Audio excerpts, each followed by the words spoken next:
नमस्कार. 8:30च्या बातमीपत्रात मी स्वाती पाटणकर आपलं स्वागत करते. सुरुवातीला एक नजर ठळक बातम्यांवर.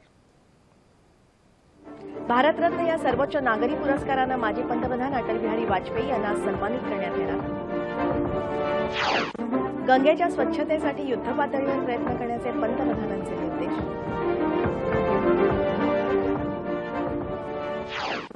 कायद्याच्या चौकटीत राहून जाट आरक्षणासंदर्भात तोडगा काढण्याचा प्रयत्न करून पंतप्रधानांचं प्रतिपादन. ग्रामस्थ आणि ग्रामसभांचा पाठिंबा असल्यास दारूबंदी अंमलात आणणार, गृहराज्यमंत्र्यांची विधान परिषदेत माहिती. आणि भीमा नीरा नदी पात्रातली रेती उपसण्यास प्रतिबंध, मुख्यमंत्र्यांचे निर्देश. आणि आता सविस्तर वृत्त. माजी पंतप्रधान अटल बिहारी वाजपेयी यांना आज भारतरत्न या सर्वोच्च पुरस्कारानं सन्मानित करण्यात येणार आहे. राजशिष्टाचार बाजूला ठेवून राष्ट्रपती प्रणव मुखर्जी वाजपेयींच्या निवासस्थानी जाऊन त्यांना पुरस्कार प्रदान करणार आहेत. यावेळी पंतप्रधान नरेंद्र मोदीही उपस्थित राहणार आहेत. गेल्या डिसेंबर महिन्यात केंद्र सरकारनं वाजपेयी यांच्याबरोबरच दिवंगत स्वातंत्र्यसेनानी पंडित मदन मोहन मालवीय यांना भारतरत्न पुरस्कारानं सन्मानित करण्याचा निर्णय घेतला होता. मालवीय यांना देण्यात येणारा हा पुरस्कार येत्या 30 मार्चला त्यांच्या कुटुंबियांकडे सुपूर्द करण्यात येणार आहे. गंगा नदीचं यापुढे आणखी प्रदूषण होऊ नये यासाठी युद्धपातळीवर प्रयत्न करण्याचे निर्देश पंतप्रधान नरेंद्र मोदी यांनी दिले आहेत. नवी दिल्लीत गंगा नदी खोरे प्राधिकरणाच्या 5व्या बैठकीत ते काल बोलत होते. गंगेच्या स्वच्छतेचं काम अतिशय आव्हानात्मक असलं तरी अर्थव्यवस्थेला मोठी चालना देणारं तसंच लोकांच्या मनोवृत्तीत सकारात्मक बदल घडवून आणण्याचं सामर्थ्य त्यात आहे, असंही ते म्हणाले. लोकसहभागाशिवाय हे काम यशस्वी होणं शक्य नसल्याचंही त्यांनी नमूद केलं. गंगा नदीमध्ये टाकण्यात येणाऱ्या प्रदूषित घटकांना प्रतिबंध घालण्यासंदर्भात आपापले कृती आराखडे 15 दिवसात सादर करण्याच्या नोटिसा केंद्र सरकारनं 5 राज्यातल्या 118 स्थानिक स्वराज्य संस्था आणि 687 उद्योगांना बजावल्या आहेत. जाट आरक्षण मुद्द्यावर कायद्याच्या चौकटीत राहून तोडगा काढण्याचा प्रयत्न करणार असल्याची ग्वाही पंतप्रधान नरेंद्र मोदी यांनी दिली. आरक्षण मुद्द्यासंदर्भात जाट समाजातल्या 70 सदस्यांच्या शिष्टमंडळानं काल पंतप्रधानांची भेट घेतली. जाट आरक्षण मुद्द्यावर सर्वोच्च न्यायालयात फेर याचिका दाखल करणार असल्याची माहिती केंद्रीय कृषी राज्यमंत्री संजीव बलियान यांनी या बैठकीनंतर प्रसारमाध्यमांना दिली. जाट शिष्टमंडळानं काल भाजपाचे राष्ट्रीय अध्यक्ष अमित शहा यांचीही भेट घेतली. 17 मार्चला सर्वोच्च न्यायालयानं जाट समाजाला आरक्षण देणारी अधिसूचना रद्द केली होती. काही दिवसांपूर्वी फ्रान्समधल्या आल्प्स पर्वतावर आदळलेल्या जर्मनविंग्ज या विमानाला अपघात झाला नसून विमानाच्या सहवैमानिकानं विमानाला जाणीवपूर्वक खाली आणून अपघात घडवून आणला अशी माहिती काल अधिकृत सूत्रांनी दिली. अपघातापूर्वी काही मिनिटांच्या आधी कॉकपिटमध्ये वैमानिकांदरम्यान झालेलं बोलणं प्रसिद्ध झालं आहे. त्यानुसार या 28 वर्षीय सहवैमानिकानं मुख्य वैमानिकाला कॉकपिट बाहेर काढलं आणि विमान मुद्दाम खाली आणलं. त्याच्या या कृतीमागील कारण समजू शकलेलं नाही. मात्र यात दहशतवादी हल्ल्याची शक्यता नसल्याचं स्पष्ट झालं आहे. दरम्यान हवाई प्रवास दरम्यान कॉकपिटमध्ये पूर्णवेळ दोघेजण उपस्थित राहतील अशी व्यवस्था करण्याची तयारी जगभरातल्या हवाई कंपन्यांनी दर्शवली आहे. श्रीहरिकोटा इथून उद्या PSLV C-27 या प्रक्षेपकाच्या सहाय्यानं अवकाशात झेपवण्यासाठी सज्ज झालेल्या IRNSS-1D या दिशादर्शक उपग्रहाची प्रक्षेपणपूर्व उलटगंटी काल सुरू झाली.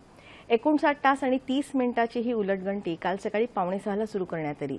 IRNSS-1D हा उपग्रह 7 दिशादर्शक उपग्रहांच्या मालिकेतला 4था उपग्रह आहे. IRNSS अर्थात भारतीय प्रादेशिक दिशादर्शक उपग्रह प्रणालीमुळे अमेरिकेच्या GPS प्रणालीशी बरोबरी करू शकेल अशी दिशादर्शक प्रणाली भारताला तयार करता येणार आहे. संबंधित गावातल्या लोकांनी मद्यप्राशनाला विरोध केला आणि त्या विरोधाला ग्रामसभांनी पाठिंबा दिल्यास राज्य शासन दारूबंदीला मान्यता देईल अशी माहिती काल राज्य शासनानं विधान परिषदेत दिली. शिवसेना सदस्य डॉ. नीलम गोरे यांनी लक्षवेधी सूचनेद्वारे हा मुद्दा उपस्थित केला होता. त्यावर ग्रामस्थ आणि ग्रामसभांनी मागणी केल्यास तिथे तात्काळ दारूबंदी लागू करण्याचे निर्देश सर्व जिल्हाधिकाऱ्यांना दिले जातील असे गृहराज्यमंत्री राम शिंदे यांनी सांगितलं. सेवेचा अधिकार विधेयक याच अधिवेशनात मांडला असण्याची माहिती मुख्यमंत्री देवेंद्र फडणवीस यांनी दिली. राज्यात व्यावसायिक कौशल्य विद्यापीठाची स्थापना करण्यात येईल अशी घोषणाही त्यांनी काल विधानसभेत केली. अर्थसंकल्पातल्या विभागवार मागण्यांपैकी कौशल्य विकास आणि उद्योजकता या नवीन खात्यावरच्या चर्चेला ते उत्तर देत होते. वक्फ बोर्डाच्या सुमारे 70,000 एकर जमिनीवरचं अतिक्रमण हटवून त्या परत मिळवण्यासाठी कायद्यात दुरुस्ती करण्याचं आश्वासन अल्पसंख्याक मंत्री एकनाथ खडसे यांनी यासंदर्भात दिलं. राज्यात लघु आणि मध्यम उद्योगांना प्रोत्साहन देण्याचा सरकारचा विचार असल्याची माहिती उद्योगमंत्री सुभाष देसाई यांनी दिली। मुंबईसाठी 1100 मेगावॅट क्षमतेच्या वीज वाहिन्या टाकण्याचं काम येत्या डिसेंबर अखेर पूर्ण करण्याचं आश्वासन ऊर्जामंत्री चंद्रशेखर बावनकुळे यांनी दिल्याचं आमच्या प्रतिनिधी सरस्वती कुळेकर आणि मिलिंद लिमये यांनी कळवलं आहे। विधिमंडळाच्या या अर्थसंकल्पीय अधिवेशनाचा कालावधी वाढवून 10 एप्रिलपर्यंत करण्यात आला असल्याचं निवेदन विधान कार्यमंत्री गिरीश बापट यांनी काल दोन्ही सभागृहात दिलं। भीमा नीरा नदीपात्रातली रेती उपसण्यामुळे नीरा नृसिंहपूर मंदिराचा खालचा घाट खचत असल्यानं या पात्रातली रेती उपसण्यास प्रतिबंध करण्यात यावा असे निर्देश मुख्यमंत्री देवेंद्र फडणवीस यांनी दिले। काल विधान भवन इथे नीरा नृसिंहपूर तीर्थक्षेत्र विकास आराखड्याबाबत सादरीकरण करण्यात आलं। तसंच मंदिर आणि मंदिराच्या परिसराच्या सीडीचं प्रकाशनही यावेळी मुख्यमंत्र्यांच्या हस्ते करण्यात आलं। त्यावेळी मुख्यमंत्री बोलत होते। या बैठकीत संसदीय कार्यमंत्री गिरीश बापट, सार्वजनिक बांधकाम विभागाचे अपर मुख्य सचिव आनंद कुलकर्णी, पर्यटन सचिव वल्सा नायर उपस्थित होते। मुंबईत सुरू असलेल्या फिक्की फ्रेम्स 2015 या 3 दिवसीय जागतिक परिषदेमध्ये काल प्रसिद्धी माध्यम आणि मनोरंजन क्षेत्रासाठी घेण्यात येणाऱ्या विविध करासंदर्भात चर्चासत्र झालं। कला क्षेत्रातल्या उदयोन्मुखांना त्यांच्या संकल्पना मांडण्यात याव्यात यासाठी फ्रेम युअर आयडिया ही अभिनव संकल्पना यावेळी जाहीर करण्यात आली। मराठी चित्रपटासंदर्भात द सन रायझिंग या चर्चासत्राचं आयोजनही करण्यात आलं होतं। या चर्चासत्रात मराठी चित्रपटातील कथा, कथेच्या माध्यमातून मिळणारा संदेश आणि त्याचं मार्केटिंग अशा विविध मुद्द्यांवर यावेळी चर्चा करण्यात आली। या चर्चासत्रात अभिनेते आणि दिग्दर्शक सचिन पिळगावकर आणि महेश कोठारे सहभागी झाले होते। प्रसार भारतीचे मुख्य कार्यकारी अधिकारी जवाहर सरकार यांनीही फिक्कीला आपली उपस्थिती लावली। सरकारी प्रसार माध्यमांची भूमिका या विषयावर यावेळी चर्चा झाली।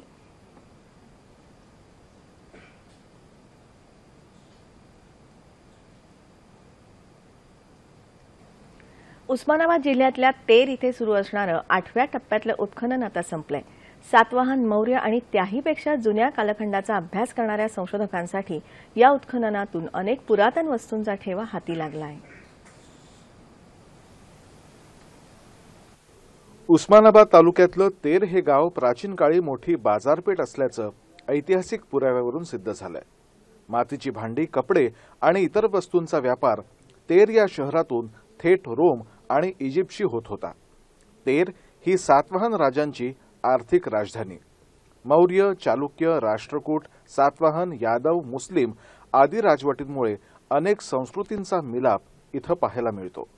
साधारण आता तर प्राथमिक स्वरूपात बघता आपल्याला सातवाहन कालापर्यंत आपण पोहोचलोय आणि त्याच्याही आधी आपल्याला अशी पॉटरी मिळाली NBP ज्याला नॉर्दर्न ब्लॅक पॉलिश्ड वेअर म्हणतात, ती काही प्रमाणात आपल्याला सापडली। म्हणजे थोडंसं सातवाहनाच्या आधीच्या कालखंडात, मौर्य कालखंडाच्या थोडं म्हणजे आधी आपण पोहोचलोय असं इथे मला म्हणावंसं वाटतं। तेर इथं सुरू असलेल्या उत्खननाच्या 8व्या टप्प्यामध्ये विहिरीचे अवशेष, विटांचा हौद, घरांचा पाया, भिंती, मोठे रांजण, विविध शंखांच्या बांगड्या आदी पुरातन वस्तू सापडल्या आहेत। तेरमधल्या जागा पुरातत्व विभागाच्या संरक्षित स्मारक म्हणून ताब्यामध्ये आहेत। आता आम्ही सगळ्या शेवटच्या टप्प्यामध्ये सगळ्या स्ट्रक्चरचं डॉक्युमेंटेशन आणि ड्रॉइंग्स करतोय। त्यावरून आम्हाला ते नेमकं काय असावं स्ट्रक्चर ते माहीत पडेल। तेर इथं सुरू असणाऱ्या या उत्खननामुळे जवळपास 2500 वर्ष किंवा त्याही अगोदरचा इतिहास समोर येऊ शकतो। 62व्या राज्यस्तरीय कामगार नाट्य महोत्सवाचा पारितोषिक समारंभ काल मुंबईत झाला। अखिल भारतीय नाट्य संमेलनाच्या अध्यक्षा फैयाज शेख याप्रसंगी उपस्थित होत्या।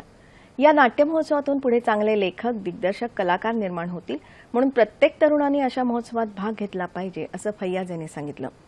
कामगार गटातील स्पर्धेत परिमाण या नाटकास तर खुल्या गटात स्लाइस ऑफ द लाईफ या नाटकास प्रथम पुरस्कार मिळाला।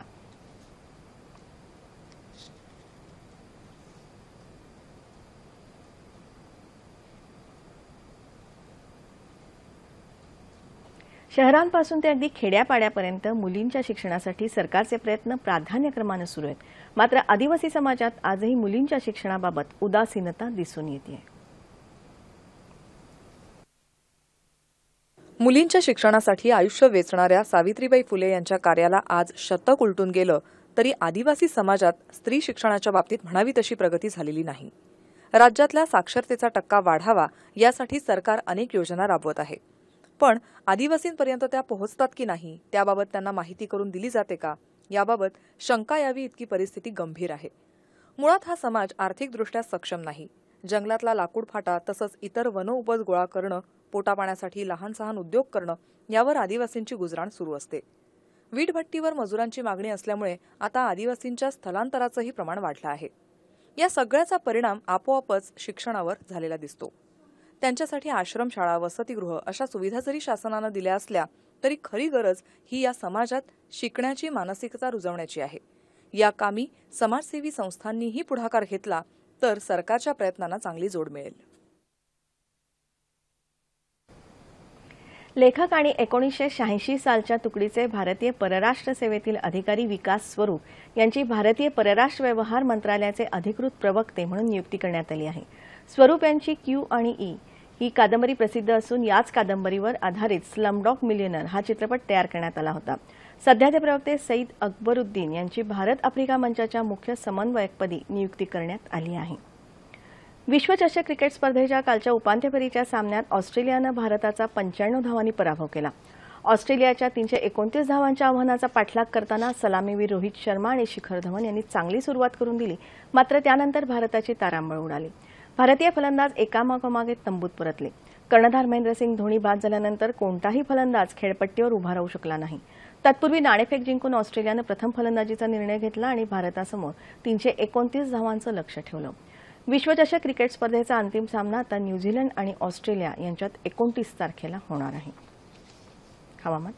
या महिन्यात 14 राज्यांमध्ये झालेल्या अवकाळी पावसानं 106 लाख हेक्टरवरील रब्बी पिकांचं नुकसान केलं आहे. या अवकाळी पावसानं राजस्थान, हरियाणा, मध्य प्रदेश, महाराष्ट्र आणि हिमाचल प्रदेशात सर्वाधिक नुकसान केलं आहे, अशी माहिती केंद्रीय कृषी मंत्रालयानं दिली आहे. कोकणात उष्णतेची लाट कायम आहे. रत्नागिरीत गेल्या 2 दिवसात पावसानं आंबा आणि काजू या पिकांचं मोठं नुकसान केलं आहे. येत्या 24 तासात कोकणात तुरळक ठिकाणी पाऊस पडेल अशी शक्यता हवामान विभागानं वर्तवली आहे. राज्यात इतरत्र हवामान प्रामुख्यानं कोरडं राहील असा हवामान विभागाचा अंदाज आहे. ठळक बातम्या पुन्हा एकदा. भारतरत्न या सर्वोच्च नागरी पुरस्कारानं माजी पंतप्रधान अटल बिहारी वाजपेयी यांना सन्मानित करण्यात येणार. गंगेच्या स्वच्छतेसाठी युद्धपातळीवर प्रयत्न करण्याचे पंतप्रधानांचे निर्देश. कायद्याच्या चौकटीत राहून जाट आरक्षणासंदर्भात तोडगा काढण्याचा प्रयत्न करू, पंतप्रधानांचं प्रतिपादन. ग्रामस्थ आणि ग्रामसभांचा पाठिंबा असल्यास दारूबंदी अंमलात आणणार, गृहराज्यमंत्र्यांची विधान परिषदेत माहिती. आणि भीमा नीरा नदी पात्रातली रेती उपसण्यास प्रतिबंध, मुख्यमंत्र्यांचे निर्देश. याबरोबरच हे बातमीपत्र संपलं.